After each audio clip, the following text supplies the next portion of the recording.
अभी जो मेरा रोल है, मुझे पता नहीं था 2 साल पहले तक कि ये रोल एग्जिस्ट भी करता है। सैलरी पोटेंशियल आपने बताया, या salary potential first line of defence जो इंजीनियर्स होते हैं, सिक्योरिटी इंजीनियर, सॉक एनालिस्ट, ये सब इसमें ज़्यादा होता है। कॉलेज के बाद में कैसे आपने सोचा कि आपको साइबर सिक्योरिटी फील्ड में जाना है? What's your advice for beginner जो साइबर सिक्योरिटी में आना चाहते हैं, जिन्होंने कॉलेज मतलब ग्रेजुएशन नहीं करी इस फील्ड के अंदर, तो उनके लिए कितना डिफिकल्ट है? जो इनिशियली मुझे कौन सी सर्टिफिकेशंस करनी चाहिए टू गेट अ जॉब, और आपने मैक्सिमम सैलरी पोटेंशियल कितना देखा है इस फील्ड में? उससे यू कैन गेट 150।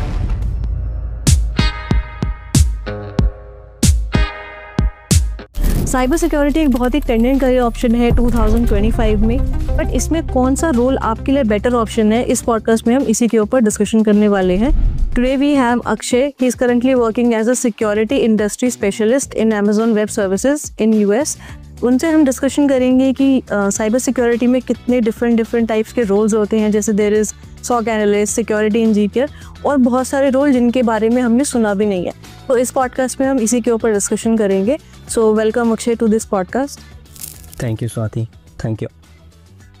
सो अक्षय, मेरा फर्स्ट क्वेश्चन आपसे यही है कि जैसे हमने डिस्कशन भी किया था इसके ऊपर पहले कि हमने सुना है, क्योंकि यूट्यूब पे ना सिर्फ कुछ रोल्स के ऊपर ही हमें पता है कि there is SOC analyst and security engineer और भी एथिकल हैकिंग, तो सिर्फ इतना ही हमें पता है। बट जब मैं इस करियर में जाना चाहती हूँ तो आई शुड नो कि कितनी पॉसिबिलिटीज हैं इस करियर में।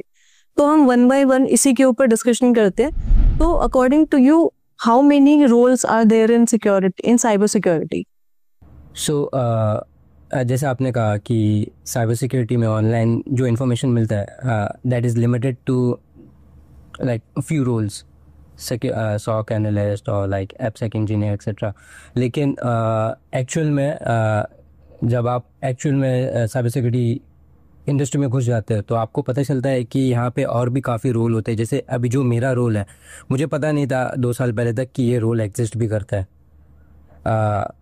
लेकिन हाँ, तो मेरा एक रोल जो हो गया सिक्योरिटी इंडस्ट्री स्पेशलिस्ट, ये एक हो गया। एक हो गया सिक्योरिटी ऑडिटर हो गया, जिसके बारे में आई थिंक आईटी ऑडिट के बारे में लोगों को पता है, लेकिन लोग ज़्यादा बात नहीं करते क्योंकि उनको मे भी आइडिया नहीं होगा कि ये भी साइबर सिक्योरिटी के अंडर आता है। सिक्योरिटी आर्किटेक्ट हो गया, सिक्योरिटी कंसल्टेंट हो गया। सो ऐसे काफ़ी रोल है जिसके बारे में लोगों को ज़्यादा आइडिया नहीं होता।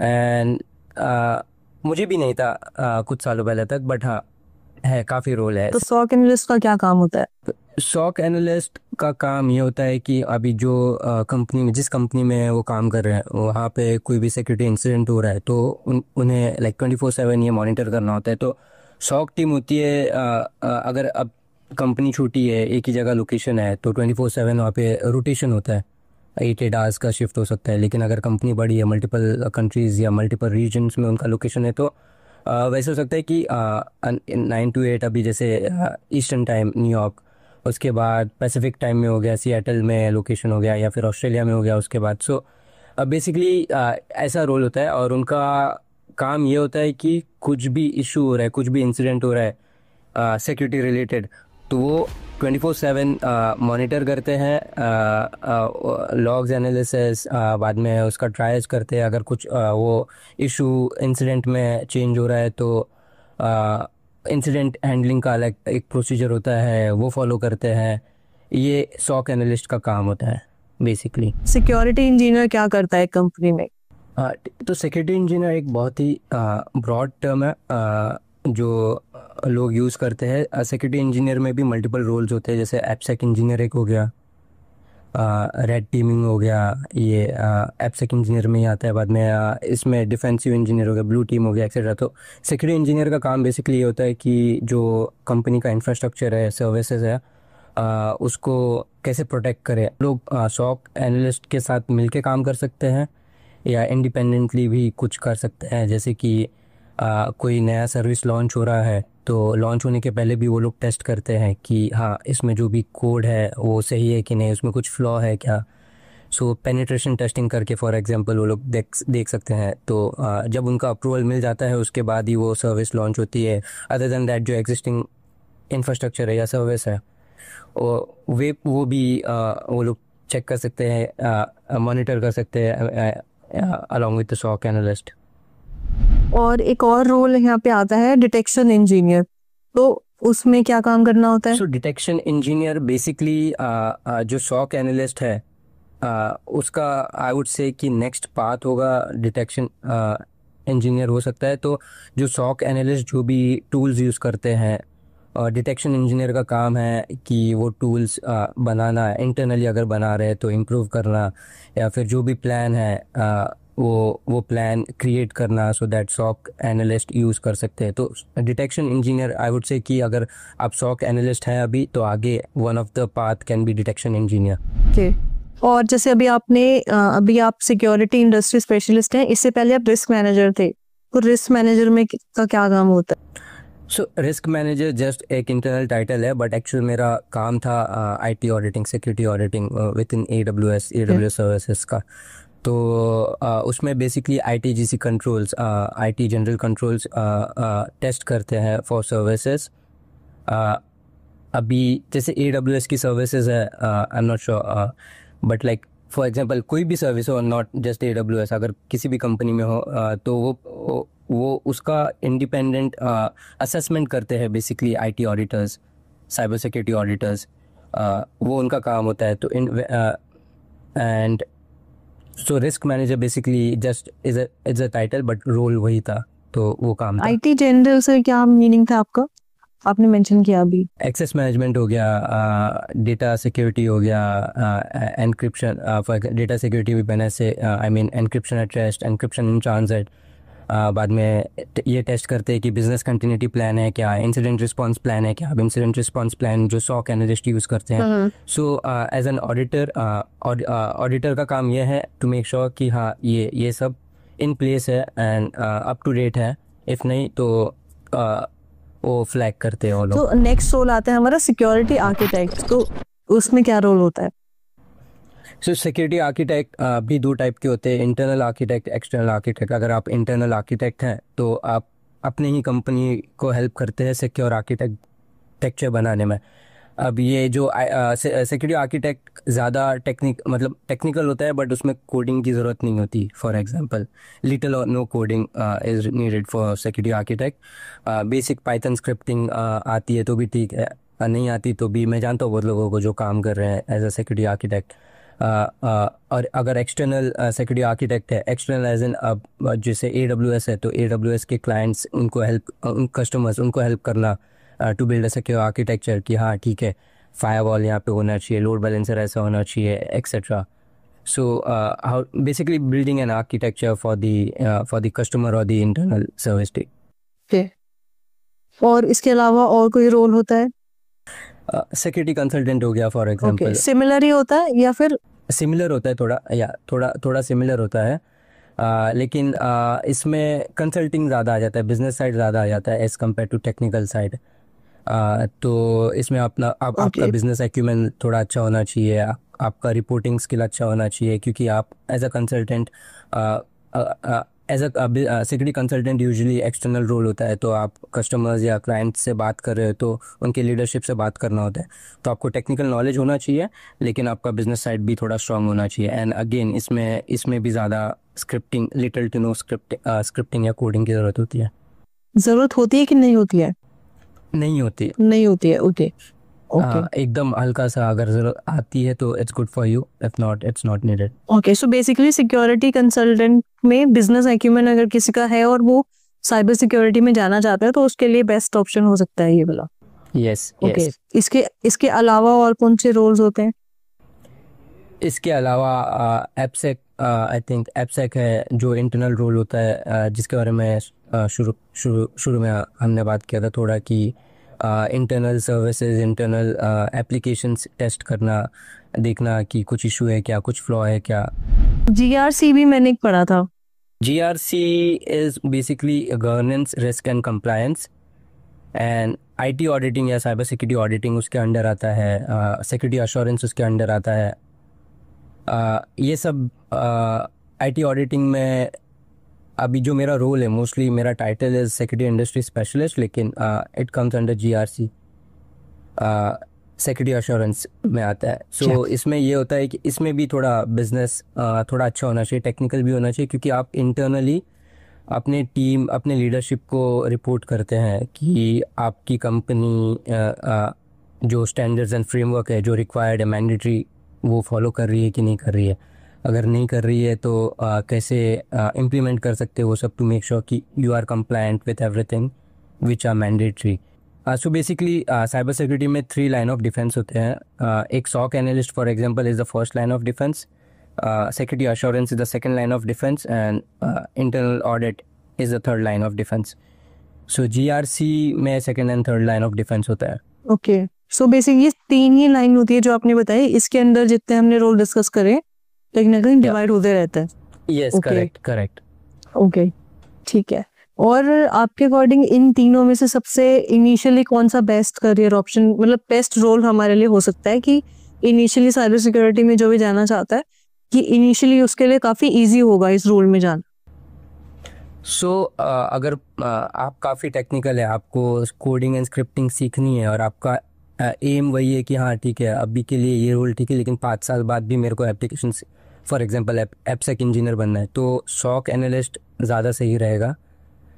क्योंकि वो आपको ग्रो करने में भी हेल्प करेगा। आपका जो करंट स्किल है स्क्रिप्टिंग एंड ऑल, आप वो भी यूज़ कर सकते हैं एंड आगे के लिए भी सही होगा। अगर आप टेक्निकल हो लेकिन आपको कोडिंग पसंद नहीं है, स्क्रिप्टिंग पसंद नहीं है, so you can try second and third line of defence. इसमें कोडिंग एंड स्क्रिप्टिंग की ज़्यादा ज़रूरत नहीं होती, टेक्निकल नॉलेज चाहिए रहता है जो आपके पास होगा। एंड सो बेसिकली या अगर आप टेक्निकल है तो SOC analyst is a good role, and if not then you can try auditing या फिर सिक्योरिटी अश्योरेंस GRC। तो वी कैन से कि अगर कोडिंग आपको मिनिमम, मतलब कोडिंग ठीक ठाक पसंद है, तो सॉक एनालिस्ट हमारे लिए बेस्ट ऑप्शन हो सकता है। और ये ऐसा है कि भाई कोडिंग में इतना इंटरेस्ट नहीं है, स्क्रिप्टिंग में इतना नहीं है, तो we can go for auditing and GRC। Correct correct, that's correct. Okay, ठीक है। और सैलरी पोटेंशियल आपने बताया?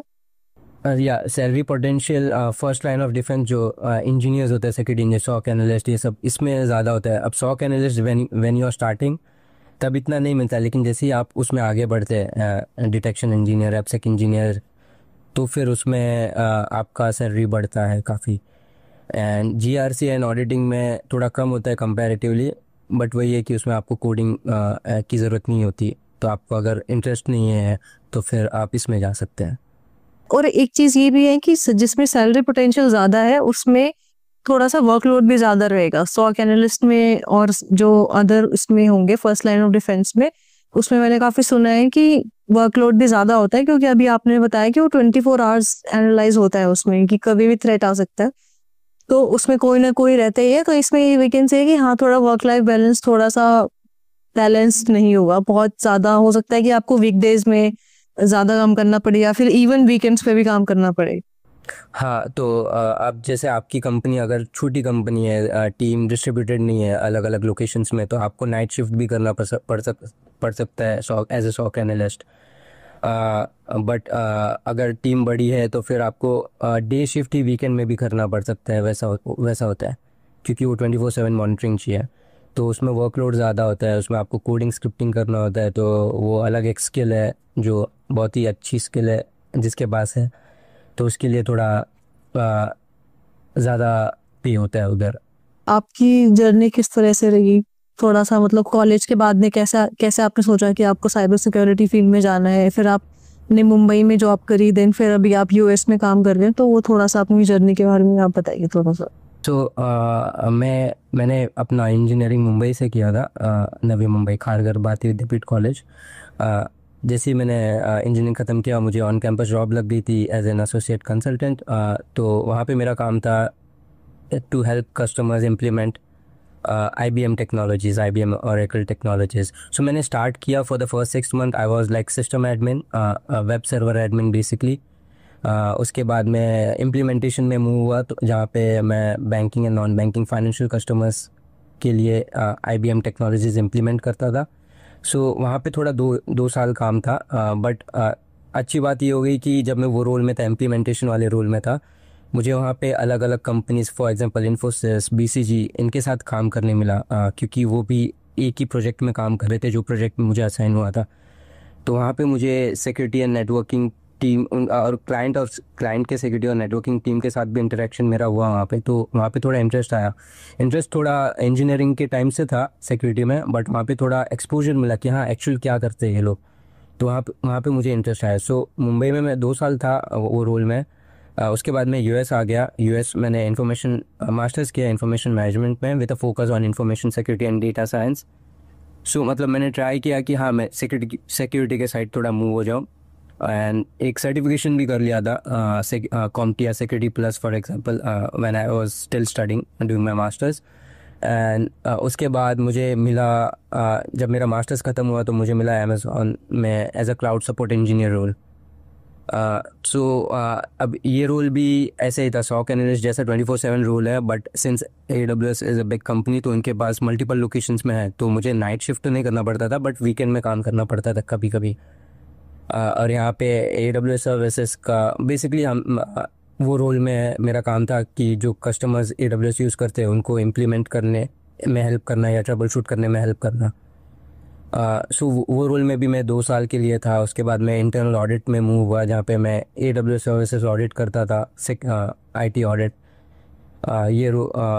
इस रोल में भी मैं 2 साल के लिए था। यहाँ पे मेरा एज एन IT ऑडिटर मेरा काम था, लाइक आई सेड, कि ऑडिट करना, मेकिंग श्योर कि ये जो ITGC है, IT जनरल कंट्रोल्स है, access management, data security etcetera, ये सब बराबर है कि नहीं है, तो फिर रिपोर्ट तैयार करना। अब IT ऑडिटिंग में भी थोड़ा बिजनेस साइड ज़रूरी होता है, क्योंकि आपको रिपोर्ट तैयार करना होता है, ये रिपोर्ट प्रेजेंट करना होता है at a higher level, directors and VPs। तो वो रोल में भी 2 साल था। और फिर अभी रिसेंटली मैंने सिक्योरिटी एश्योरेंस टीम ज्वाइन किया है विद इन अमेज़ॉन। यहाँ पे भी मेरा रोल सिमिलर है, बट मैं यहाँ पे इंटरनली सर्विसेज को ऑडिट नहीं करता। I just try to make sure कि हाँ जो कंट्रोल्स है like frameworks, NIST for example 853, या फिर फेडरम कंट्रोल्स, ये सब बराबर इम्प्लीमेंट है कि नहीं, इसका डॉक्यूमेंटेशन है कि नहीं, सो दैट जब एक्सटर्नल ऑडिटर्स आएंगे ऑडिट करने तो हमारे पास उनको दिखाने के लिए रहेगा। सो इसमें टीम का भी टाइम बचेगा और ऑडिटर्स का भी टाइम बचता है। So now my work is basically to my role is basically to work with the external auditors now. And overall अगर हम देखें तो कितना एक्सपीरियंस हो गया आपके पास? About 7 years, about 7 years. 7 years, okay. तो आपके 7 एक्सपीरियंस को यूज करते हुए what's your advice for beginners जो साइबर सिक्योरिटी में आना चाहते हैं, या फिर उनके लिए क्या रोड मैप होना चाहिए? देखो, अगर आपको कॉलेज के बाद से ही सिक्योरिटी में रोल मिल रहा है, जॉब मिल रही है, सिक्योरिटी रोल मिल रहा है, तो काफ़ी अच्छा है, ले लो। लेकिन अगर नहीं मिल रही है तो इसका मतलब ये नहीं है कि आप नहीं आ सकते आगे। Support, for example I was system admin for 6 months when I was in India. वो रोल, उसका नॉलेज, वो रोल मुझे काफ़ी हेल्प किया AWS में घुसने में as a cloud support engineer. And cloud support का जो सपोर्ट रोल है वो भी काफ़ी हेल्पफुल है इन सिक्योरिटी। आप अगर ऑनलाइन भी देखोगे तो बोलते हैं कि जो support, IT support, I am not talking about security support, I am talking about IT support का जो स्किल है, अगर आपको IT सपोर्ट में भी रोल चांस मिल रहा है वो भी ले लो। उसमें भी आपको काफ़ी सीखने मिलता है जो आप सिक्योरिटी रोल में इम्प्लीमेंट कर सकते हो आपके स्किल्स। सो अगर आपको डायरेक्टली आफ्टर कॉलेज मिल रहा है सिक्योरिटी रोल तो it's good. If not, try to get into IT support और system admin kind of role. उसके स्किल्स भी काफ़ी यूज़फुल है यहाँ पे। सो यू आर सेइंग कि जो भी आपको रोल मिलता है जस्ट कॉलेज के पास आउट होते ही, तो आपको you should definitely go for it, आपको कुछ ना कुछ वहां से सीखने को मिलेगा ही।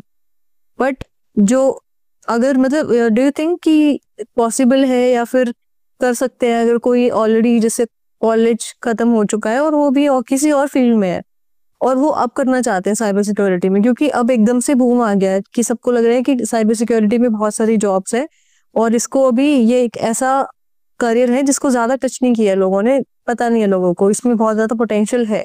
तो उन लोगों को मतलब दे कैन डू इट और नॉट आपके हिसाब से? क्योंकि जिन्होंने कॉलेज मतलब ग्रेजुएशन नहीं करी इस फील्ड के अंदर, तो उनके लिए कितना डिफिकल्ट है, जो जिन्होंने ग्रेजुएशन किसी और फील्ड से करी है अब वो इसमें आना चाहते हैं।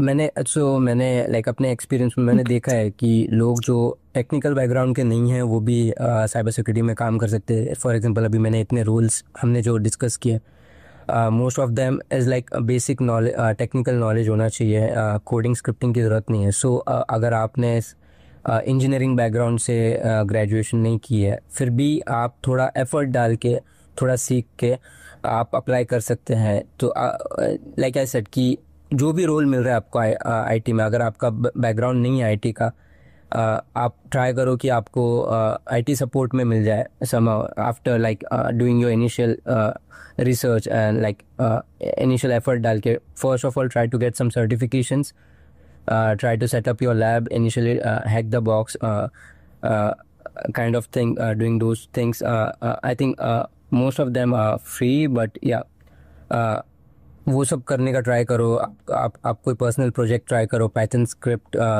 पाइथन प्रोजेक्ट कोई करो, आपके रेज्यूमे में डालो and try to get into at least IT support का रोल।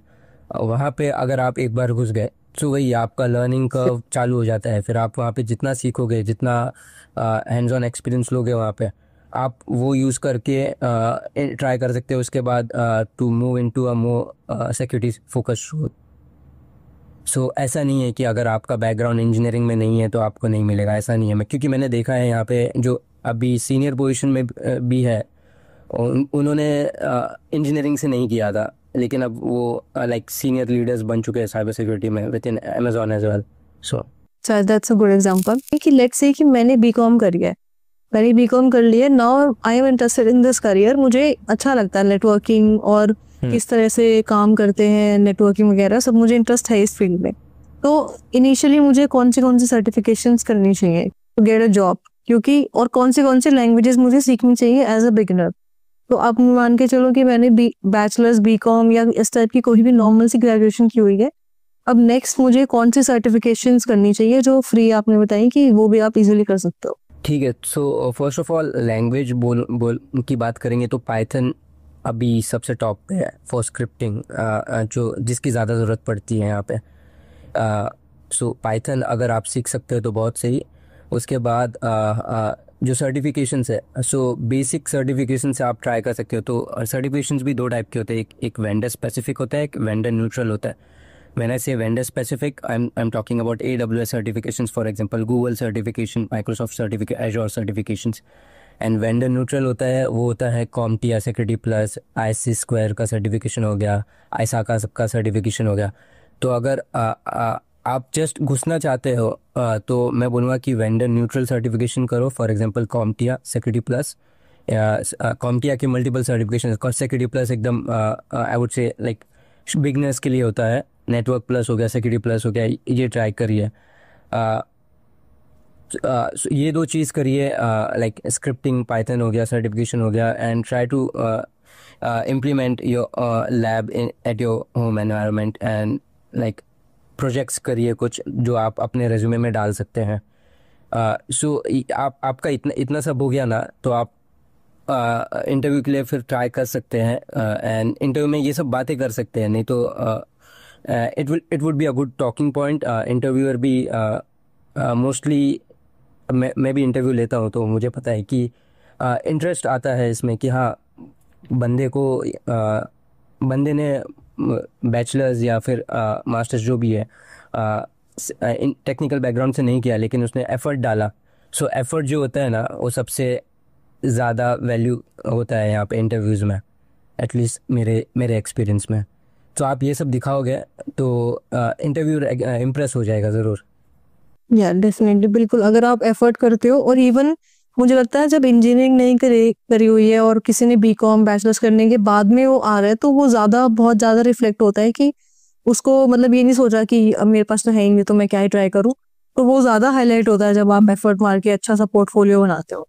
तो अभी जैसे आपने इंटरव्यू की बात करी कि आप भी बहुत इंटरव्यूज लेते हो, तो एज जब आप इंटरव्यू लेते हो तो जो बिगिनर्स हैं उनमें आप क्या चीज़ चेक करते हो और क्या एडवाइस है आपकी जो इंटरव्यू प्रिपरेशन के लिए?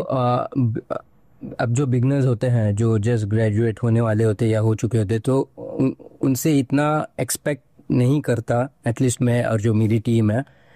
वो रेज्यूमे में जो भी डालते हैं उसके ऊपर हम डिस्कशन करने का ट्राई करते हैं, या फिर जो बेसिक सिक्योरिटी या नेटवर्किंग है, जो रोल स्पेसिफिक बेसिक चीज़ें हैं जो आनी चाहिए, अगर वो बैकग्राउंड से है, अगर बैचलर्स उसमें किया है, ग्रेजुएशन उसमें से है, तो वो पूछते हैं। अगर वो नहीं हुआ तो फिर रेज्यूमे में जो जो लिखा है उसके बारे में डिस्कशन करने का ट्राई करते हैं, या फिर पूछते हैं कि करंट कौन सा टॉपिक फॉलो कर रहे हो, उसके ऊपर क्वेश्चंस आते हैं, वैसे होते हैं। सो ये फॉलो करते हैं बेसिकली फॉर बिगनर्स। ओके, और एज अ बिगिनर मैं क्या प्रिपेयर करूँ इंटरव्यू के लिए कि मेरा एक मतलब अच्छा इंटरव्यू जाए? इवन मुझे अगर अमेजोन वेब सर्विसेज में ही इंटरव्यू देना है तो मेरी क्या प्रिपरेशन होनी चाहिए इंटरव्यू की? अगर आपको पता है कि आप अमेजोन में काम करना चाहते हैं, या गूगल में काम करना चाहते हैं, या माइक्रोसॉफ्ट एजर में काम करना चाहते हैं, तो आप अगर उसका सर्टिफिकेशन कर सकते हो तो बहुत सही, नहीं तो कोई वेंडर न्यूट्रल कर लो। वेंडर न्यूट्रल सर्टिफिकेशन क्या होता है कि आप माइक्रोसॉफ्ट, अमेजोन, गूगल कहीं पे भी यूज़ कर सकते हो। ये एक सर्टिफिकेशन हो गया। दूसरा, आपका जो रेज्यूमे में आप जो लिख रहे हो, ज़्यादा बज़वर्ड मत यूज़ करिए, आपको जो आता है वही यूज़ करिए, सो दैट क्योंकि बिगनर्स के लिए मोस्टली वही होता है कि हाँ, सामने वाला यही पूछेगा, सो आपको जो आता है वही लिखिए उसमें। ये दो चीज़ मैं बोलूँगा कि सबसे मेन है कि हाँ, अगर कोई सर्टिफिकेशन कर सकते हो तो सही, अदर देन दैट जो आप रेज्यूमे में लिख रहे हो आपको वो ज़रूर आना चाहिए। Okay. और जैसे अभी चैट जीपीटी आ गया है तो लोग ज्यादा ही पता नहीं क्या ही लिख देते हैं उस पर रेज्यूमे में, बहुत ज्यादा फैंसी बनाने के लिए। तो मतलब आप इंटरव्यू लेते हो तो आप रेज्यूमे देखते होंगे, तो अगर जैसे वी आर सेइंग कि एज अ बिगिनर आप पोर्टफोलियो अच्छे बनाइए जो कि आप अपने रेज्यूमे में दिखा सकते हो, तो जो पोर्टफोलियो बनता है उसको किस तरह से प्रेजेंट करना चाहिए? मतलब बुलेट पॉइंट्स में किस तरह से हमें क्या डेटा लिखना चाहिए अपने किसी भी प्रोजेक्ट का? ठीक है। सो अगर आप जस्ट ग्रेजुएट हुए हो, अगर आपके पास इंटर्नशिप भी नहीं है या फिर कोई प्रायर एक्सपीरियंस नहीं है, तो आपका एजुकेशन सबसे टॉप पे होना चाहिए। उसके बाद अगर आपके पास आपको कोडिंग वोडिंग आती है तो आप एक स्किल का सेक्शन डाल दो, उसमें लिख दो कि हाँ, ये कोडिंग आती है, आपने कोई सिक्योरिटी टूल यूज़ किया है, फॉर एग्जांपल वायर शार्क हो गया, आप वो डाल दो कि हाँ, मुझे ये टूल आता है। And it should only if it is like if you think कि it will help you to get that specific role, तो आप वो कर सकते हो। उसके बाद सर्टिफिकेशन अगर आपने किया है तो सर्टिफिकेशन, एजुकेशन के नीचे आप कोर्स वर्क में बता सकते हो कि हाँ, मैंने नेटवर्किंग का ये कोर्स लिया है, सिक्योरिटी का ये कोर्स लिया है, एक्सेट्रा। उसके बाद लास्ट में मैं बोलूँगा, अगर आप कॉलेज में हो तो प्रोजेक्ट्स तो होते ही है कॉलेज में, वो प्रोजेक्ट डाल दीजिए। इस तरह से प्रेजेंट करने चाहिए क्योंकि मोस्टली लोगों को कहीं नहीं पता होता कि अपने अगर कोई आपने प्रोजेक्ट बनाया है तो उसको किस तरह से प्रेजेंट करना चाहिए। मतलब उसके रिजल्ट लिखूं मैं कि या फिर पूरा बताऊं कि मैंने इस तरह से ऐसे ऐसे इस नहीं, प्रोजेक्ट में काम किया था? हाँ, एग्जैक्टली यही या चीज। तो उसमें पूरा बताना चाहिए अगर पॉसिबल हो तो। इंटरव्यूज़ में भी यहाँ पे बोलते हैं स्टार फॉर्मेट यूज़ करने के लिए, सिचुएशन, टास्क, एक्शन, रिजल्ट। तो सिचुएशन क्या था, टास्क क्या था, तुमको टास्क क्या असाइन हुआ, तुमने क्या एक्शन लिया, और उसका रिजल्ट क्या था। तो आप ट्राई करो कि अगर प्रोजेक्ट बना रहे तो प्रोजेक्ट क्यों बनाया, क्या इशू या क्या चीज़ सॉल्व करने के लिए आपने वो प्रोजेक्ट बनाया। क्योंकि आप ऐसे ही रैंडमली कोई प्रोजेक्ट बना दोगे तो कुछ मतलब नहीं है ना। एंड व्हेन आई से कि क्या इशू सॉल्व करने के लिए प्रोजेक्ट बनाया है, इसका मतलब ये नहीं कि आप कोई रियल लाइफ सिचुएशन सॉल्व कर रहे हो, आप बिगनर हो, that is not expected. But हाँ, कोई छोटी मोटी प्रॉब्लम है, एक proof of concept type project बनाया आपने, तो बट आप बुलेट पॉइंट्स में ऐसा लिख सकते हो कि हाँ, ये सिचुएशन था, उसके लिए हमने ये प्रोजेक्ट डिसाइड किया, उसमें ये टास्क मुझे असाइन हुआ। If it is a group project, ये टास्क मुझे असाइन हुआ, मैंने ये एक्शन लिया, एंड उसका रिज़ल्ट ये हुआ कि हाँ, हमने ये सॉल्व कर दिया ये इशू। अगर आप उसमें नंबर्स घुसा सकते हो, फॉर एग्जांपल कि हाँ, हमने एक मॉनिटरिंग टूल बनाया जिससे जिससे जो एफ़र्ट होता है, मैनुअल एफ़र्ट होता है, वो 40% रिड्यूस हो गया। काफ़ी अच्छा। आप रेज्यूमे में जितना नंबर्स अपने प्रोजेक्ट में या अपने जॉब डिस्क्रिप्शन में, अगर आपके पास एक्सपीरियंस है प्रायर, तो जितने नंबर्स घुसा सकते हो वो ज़्यादा इम्पैक्ट लाता है आपके रेज्यूमे में। बिल्कुल, मुझे ये स्टार मेथड अच्छा लगा कि आप पूरा उसमें लिख दो कि ये सिचुएशन थी और इस तरह से आपने प्रॉब्लम को इस तरह से सॉल्व किया, और नंबर आप मेंशन जरूर करो उसमें कि 40% इंक्रीज हुआ या कितना, मतलब आपके एफर्ट से कितना नंबर इंक्रीज हुआ उस मतलब।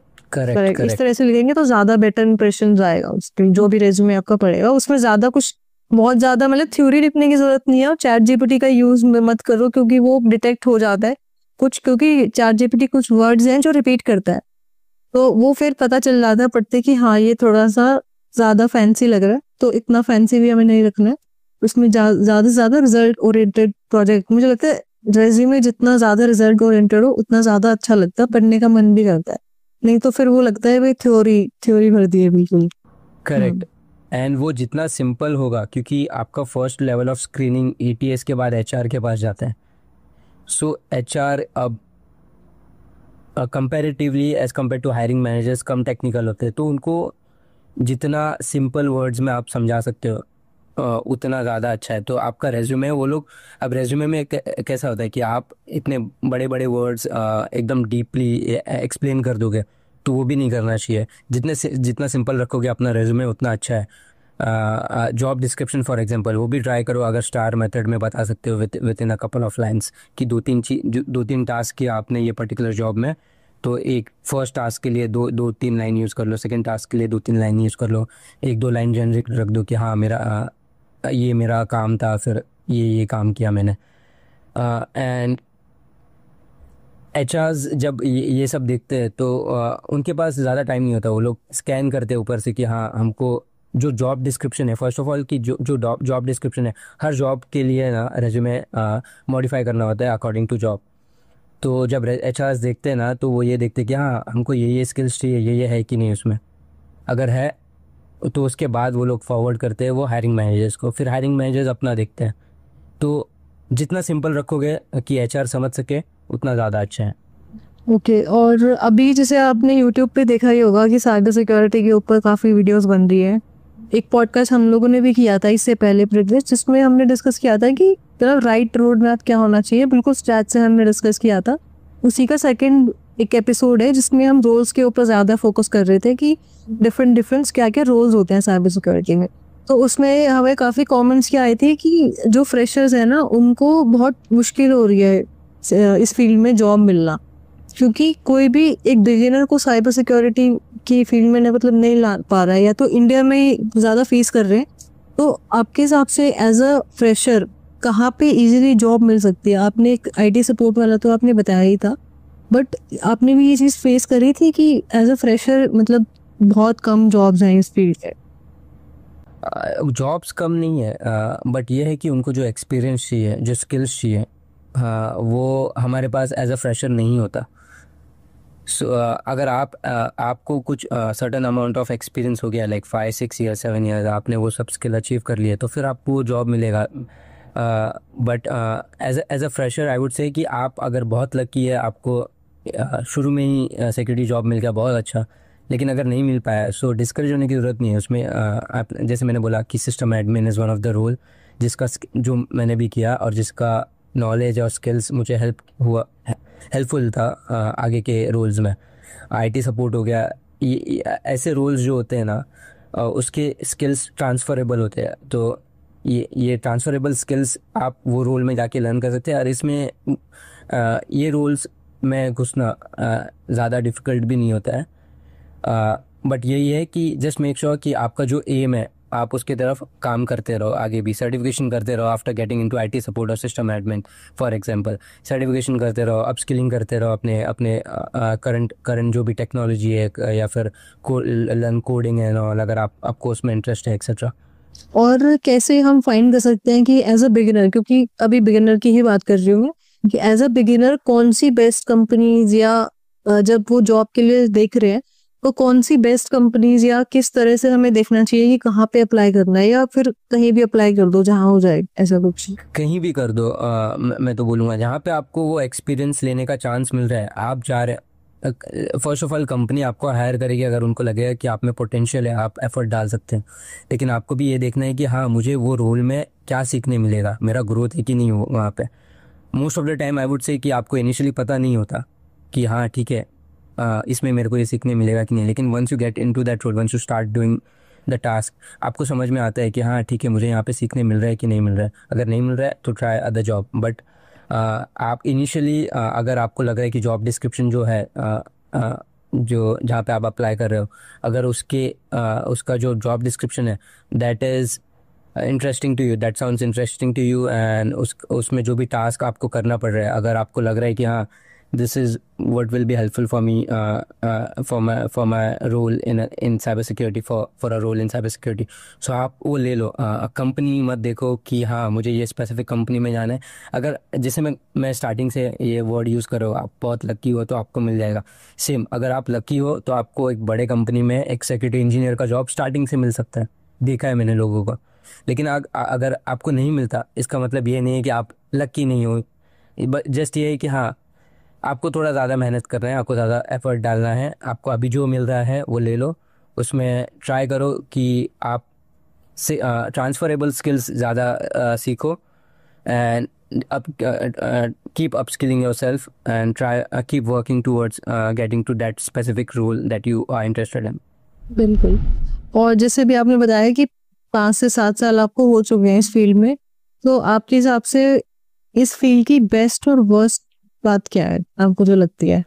वर्स्ट बात में तो यही हो गया कि अगर आप कुछ सॉक एनालिस्ट या सपोर्ट टाइप रोल में, सिक्योरिटी सपोर्ट भी एक रोल होता है which is similar to IT support, but security support वाले सिक्योरिटी स्पेसिफिक इश्यूज देखते हैं, विच इज़ ऑल्सो 24/7। अगर आप ऐसे रोल में हो तो आपको वीकेंड्स करना पड़ सकता है काम, आपको रात को करना पड़ सकता है काम। सो वही, अगर first line of defence kind of role में हो तो आपको थोड़ा ज़्यादा मेहनत करना पड़ेगा, जस्ट टू मेक श्योर कि यू आर डिलीवरिंग जो भी आपका असाइनमेंट, आपका टास्क है। अगर आप थोड़े सेकेंड या थर्ड लाइन डिफेंस में हो तो आपको ये आपको प्रेजेंट करना है लोगों को, जो भी इश्यूज आपने फाइंड किया है, आपको सीनियर लीडरशिप को। फॉर एग्जांपल मैं इंट्रोवर्ट हूँ, मैं ज़्यादा बात नहीं करता, सो मेरे लिए वो नाइटमेयर था जब मेरे को जो भी इश्यूज मैंने फाइंड किया वो मुझे डायरेक्टर एंड वीपी लेवल में प्रेजेंट करना पड़ता था during director and VP calls, या उनके कुछ आंसर क्वेश्चन से तो आंसर करना पड़ता था। ये हो गया। बेस्ट पार्ट तो यही है कि अगर आप थोड़े सेट हो गए ये रोल में तो आपको फर्स्ट ऑफ ऑल पे, जिसके लिए सब लोग काम करते हैं, काफ़ी अच्छा मिलता है। सेकेंड ऑफ ऑल आप फ्लॉन्ट कर सकते हो कि हाँ सिक्योरिटी में। बिल्कुल। और आपने मैक्सिमम सैलरी पोटेंशियल कितना देखा है इस फील्ड में? फर्स्ट लाइन ऑफ डिफेंस में इन यूएस आई वुड से you can get 150 around 150 base, TC इसके ऊपर भी जा सकते हैं, टोटल कंपनसेशन इसके ऊपर भी जा सकता है 150 के ऊपर, बट अराउंड 150 बेस होता है। And second and third line of defence भी क्लोजर है इसके ही, लाइक 130 140 ऐसे होते हैं। तो इंडिया में क्या एक्सपीरियंस था इसमें? इंडिया का मुझे ज़्यादा आइडिया नहीं है फॉर सिक्योरिटी रोल्स। मैंने जब मैं कंसल्टेंट था इंडिया में, तब फ्रेश आउट ऑफ कॉलेज मेरा salary, annual salary was around 3.75। Okay. So currently अभी क्या चल रहा है मुझे आइडिया नहीं है। ओके। और इंडिया में आपको क्या लगता है कि इस फील्ड में कितनी जॉब्स हैं इंडिया में? I think like I said, jobs बहुत है, काफ़ी है सिक्योरिटी में। लोग जब मैं रीड करता हूँ online like security related articles, लोग बोलते हैं कि हमें कैंडिडेट्स नहीं मिल रहे हैं जो उनको चाहिए जो स्किल्स के साथ। सो जॉब्स काफ़ी है, इंडिया में भी जॉब्स काफ़ी है, बट वही है कि स्किल्स जो कंपनी देख रही है वो हमारे पास नहीं होता।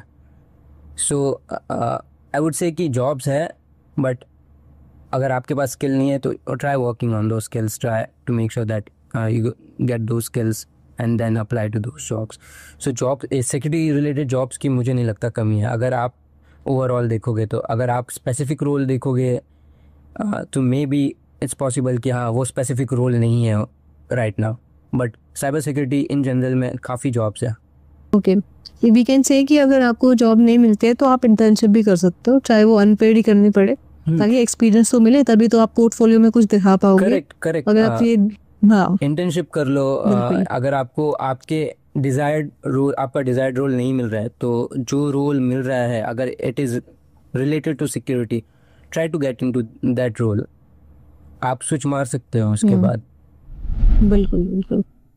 ठीक है, thank you so much Akshay, बहुत अच्छा लगा आपसे बात करके, और काफ़ी अच्छे से एक्सप्लेन किया है आपने सारे रोल्स और आपका एक्सपीरियंस, आपने कैसे कैसे क्या चीज़ें करी, और आई थिंक काफ़ी क्लियर हो गया है कि कौन से रोल्स होते हैं, क्योंकि जैसे आपने पूरा एक्सप्लेन करा कि 3 लाइन ऑफ डिफेंस होती है, फर्स्ट सेकंड थर्ड, और बहुत ही क्लियर हो चुका है, मुझे भी काफ़ी क्लियर है कि टेक्निकल अगर आप हो तो आपको किस में जाना है आपको पता है, और अगर ऑडिटिंग और स्क्रिप्टिंग में इतना मतलब स्क्रिप्टिंग और कोडिंग में इतना इंटरेस्ट नहीं है तो भी आपने बता दिया कि दोनों में से जो भी बेस्ट ऑप्शन आपको लगे। और आई थिंक बहुत हेल्पफुल रहेगी जो भी ये वीडियो देखेगा। And thank you so much अपना टाइम देने के लिए। Yeah, sure, yeah.